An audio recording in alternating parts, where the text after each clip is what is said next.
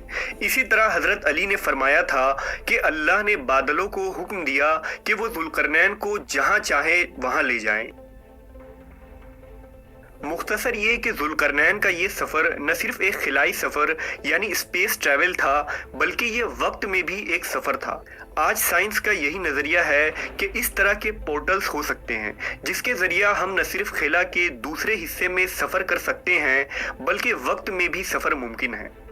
یہ عین ممکن ہے کہ یاجوج ماجوج ایلینز ہوں جو کسی اور پلانٹس یا ڈائمنشن میں قید ہوں، کیونکہ ہماری یہ دنیا جس کی آبادی آج اربوں تک پہنچ چکی ہے، ایسے میں یاجوج ماجوج کی اتنی بڑی تعداد جو جھیلوں میں موجود پانی تک کو ختم کر دیں گی، ان کا اس دنیا میں موجود ہونا ممکن نہیں ہے۔ نیز یہ کہ آج دنیا کے ہر علاقے، بر اعظم اور جزیروں کی دریافت ہو چکی ہے، اور اب دنیا کا کوئی گوشہ باقی نہیں جہاں تک انسانوں کی رسائی نہیں۔ پھر یہ کیسے ممکن ہو سکتا ہے کہ اتنی بلند دیوار اور اس میں قید قوم کو دریافت نہیں کی جا سکی؟